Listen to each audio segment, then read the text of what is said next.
What's going on, everybody, and welcome back to Comic Breakdown. In this video, we are jumping into Alien issue number 5. This is also going to be the Alien Annual issue number 1 of 2023. As we jump into the final stories of this story arc, the year is 2195. We have lead scientist Batya, her partner Dayton, and her daughter Zasha. They were on a small planet, a small frozen moon, by the name of LV-695. They were here to research water resources, but they discovered facehugger specimens, with Weyland-Yutani sending out a little bit of an investigation team. They believe that Batya was doing very illicit experiments. It is only now that we learn she was experimenting on her own self. Pregnant with a child, she was experimenting on making this child some kind of hybrid, merging it with the Xenomorph DNA, trying to make the child much more stronger than your ordinary everyday human. An opportunity to not only get her family off of this rock, but to make one of the greatest scientific discoveries ever. But everything went sideways. Batya losing her life, Zasha holding that baby inside of a container, the Xenomorphs overrunning the facility. Now it is a mad dash for survival. So make sure you guys have subscribed to the channel, make sure that you like this video, and with that being said, let's dive into this breakdown.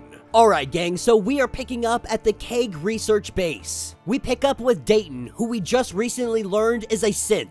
And we have Zasha holding that container that contains her sibling, and they stand before a hybrid xenomorph, one that Dayton had just put down. Right now, Zasha doesn't know what to think. Her mother died. She now carries around an unborn child in a little container. Dayton asking Zasha what the heck happened here. Zasha goes on to explain that Batya injected herself with something at the lab. This started to cause her to have pains almost instantly with her pregnancy. Dayton is letting her know that you must leave that container behind. The baby must stay here. And while Zasha doesn't want to leave it behind because her mother died for this, Dayton lets her know that your mother was an amazing woman, both kind and brilliant, but she also was obsessed. Nothing good can come from these creatures. Dayton had tried to warn her, but she never listened, and now it has caused her death.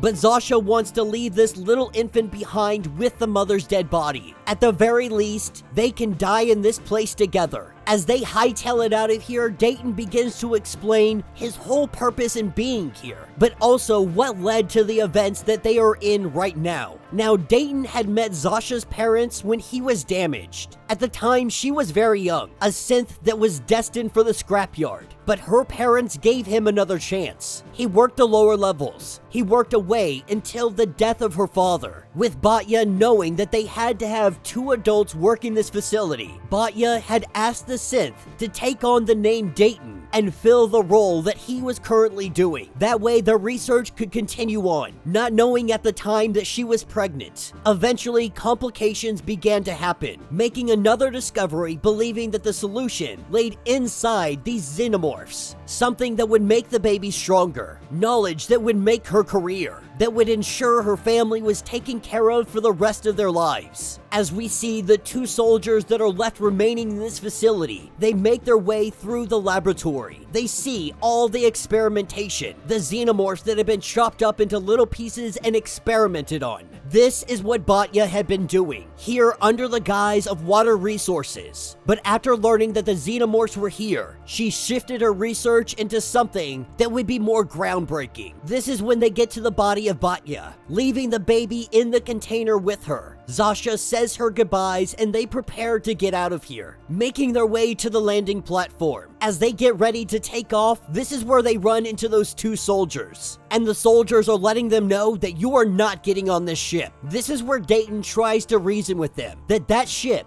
it can take 3 people on board. What he is asking is for them to take Zasha with them. But the soldier says that there is no way in hell that is happening. Everything started going sideways. They lost half of their team looking for Zasha, so they have no intention of bringing her along. This is where Dayton attacks him, saying that she is just a child. He begins to claw at the soldier's face, and when the soldier pulls out a gun as he gets ready to shoot Dayton, the soldier takes one in the chest. Zasha had lifted up her rifle and she fired away as we watch the soldier fall to his demise, the Xenomorphs eating him while he is still very much alive. The second soldier telling them not to move, getting ready to gun them down right where they are. This is where the hybrid Xenomorph comes in, and without skipping a beat, this Xenomorph cuts off the head of the second soldier as it gets ready to attack Dayton and Zasha. Dayton makes a distraction so Zasha can get onto the ship. This is when the regular Xenomorphs show up, and the regular Xenomorphs, they start attacking the hybrid Xenomorph.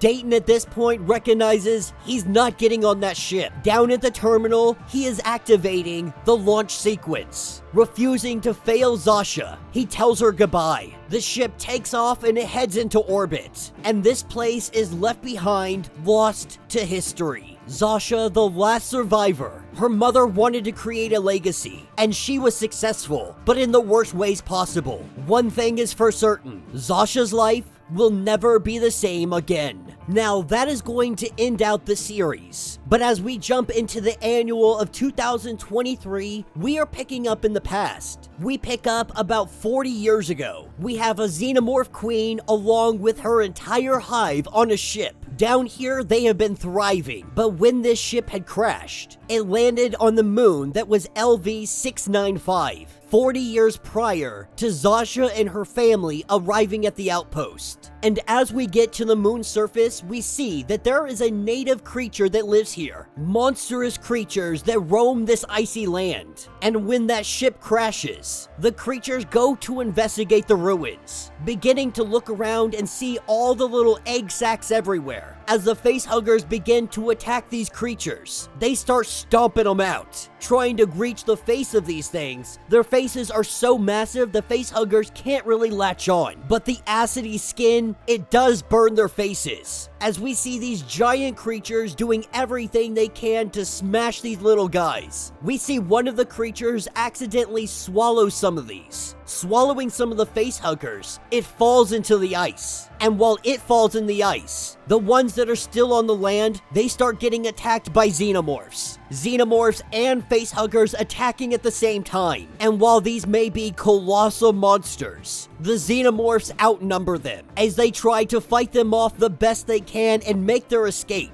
They are able to get away, but we see that some of them are hurting. Some of them have been severely damaged. More than that, some of them have swallowed the facehuggers, regurgitating them out of their stomach. It's already too late. Some of these creatures begin to fall over, and Xenomorphs begin bursting out of their chest. While that is happening, the Xenomorphs have caught up with them, and they begin to attack as well. In the bloody aftermath, we pick up back at the crash site. We pick up with the Queen, and the Queen can sense something coming on the horizon. The native creatures may have mostly been defeated, but now something new is coming. The Xenomorphs that had burst out of the chest of these creatures are in fact the white hybrid Xenomorphs that we had seen previously. This is where we have an all-out Xenomorph civil war. The white hybrid Xenomorphs going and attacking the black Xenomorphs. Each side dealing devastating blows, heads being ripped off, limbs straight up coming off the bodies, blood spewed in all directions. And what we see rise up appears to be a hybrid queen.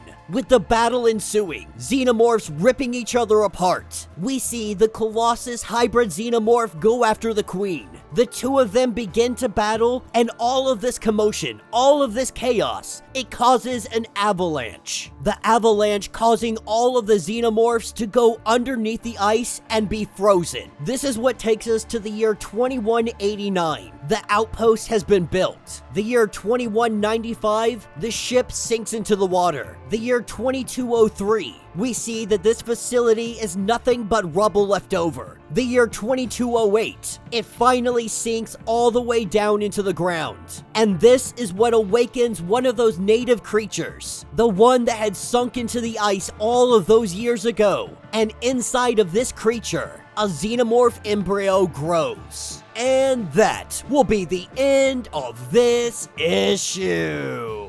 So let me know what you guys think down in the comments. So there is a new series that will continue on this story. The issue number 1 of Alien that came out in November. It will continue on this story, so you're not gonna miss out on anything that is going on. If you want more to this, you're definitely gonna get it. And it picks us up in the year 2208. It has been over a decade since all of this happened. Zasha's still very much alive. It's about to get so much more interesting. But when it comes to this 5-issue run and the annual, I think it was a lot of fun. Not only are we introducing a brand new hybrid xenomorph, but we're seeing that these hybrid xenomorphs, they don't get along with the regular black xenomorphs. In fact, anytime they see one another, their instinct is to kill. And I'm looking forward to the new series that is going to dive into all of this and truly explain what's going on here. But it's not often that we get to see xenomorphs going against something like the native creatures